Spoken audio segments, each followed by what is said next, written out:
Assalamualaikum warahmatullahi wabarakatuh. Alhamdulillahirabbil alamin wa bihi nasta'inu ala umurid dunya waddin. Wassalatu wassalamu ala sayyidina Muhammadin wa ala alihi wa sahbihi ajma'in. Amma ba'du. Sahabat, paling tidak ada 3 peristiwa spektakuler yang terjadi di bulan Sya'ban, di mana yang terakhir akan membuat kita terkagum-kagum.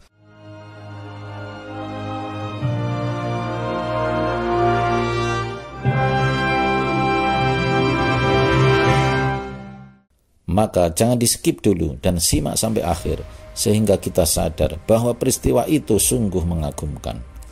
Yang pertama adalah perubahan kiblat dari Masjidil Aqsa ke Masjidil Haram atau Ka'bah.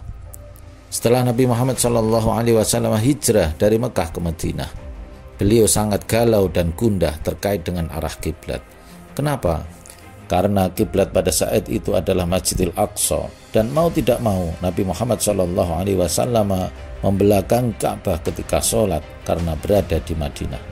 Akhirnya setelah 17 bulan dari hijrahnya Nabi Muhammad SAW, Allah Subhanahu wa Ta'ala mengabulkan doanya dan turunlah surat Al-Baqarah ayat 144 sebagai berikut.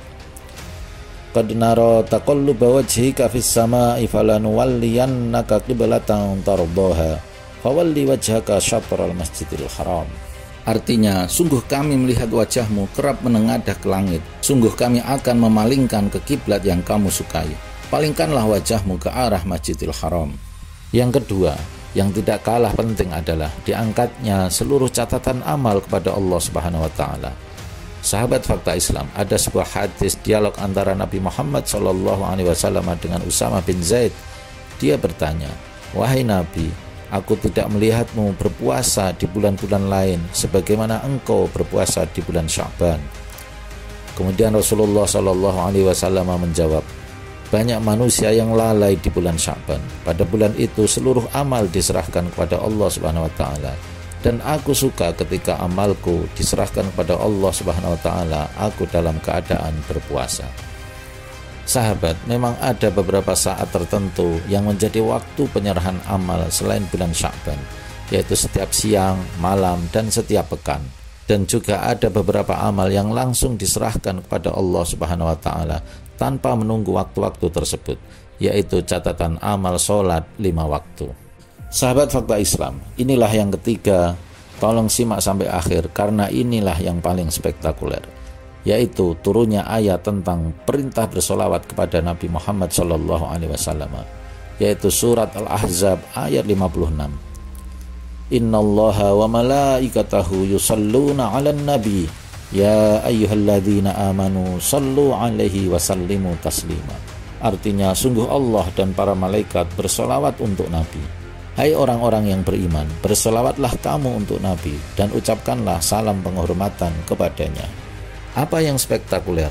Di antaranya adalah bahwa inilah satu-satunya ibadah atau perintah Allah kepada hambanya yang diberikan contoh terlebih dahulu oleh Allah Subhanahu wa Ta'ala. Dalam artian bahwa Allah Subhanahu wa Ta'ala dan para malaikat senantiasa tetap bersolawat kepada Nabi Muhammad SAW dan memerintahkan kita untuk bersolawat kepadanya. Selain itu, banyak sekali keutamaan-keutamaan bersolawat kepada Nabi Muhammad SAW yang tidak bisa kami sebut satu persatu. Namun di antaranya adalah Nabi pernah bersabda, "Inna aulan nasi bi yaumal qiyamati aktsaruhum alayya salatan." Sesungguhnya orang yang paling dekat denganku nanti pada hari kiamat adalah orang yang paling banyak bersolawat kepadaku. Namun demikian, marilah kita langgengkan dan perbanyak membaca sholawat kepada Nabi Muhammad SAW dalam hidup kita sehari-hari. Sekian dan mohon maaf. Wallahul muwaffiq ila aqwamit thoriq. Wassalamualaikum warahmatullahi wabarakatuh.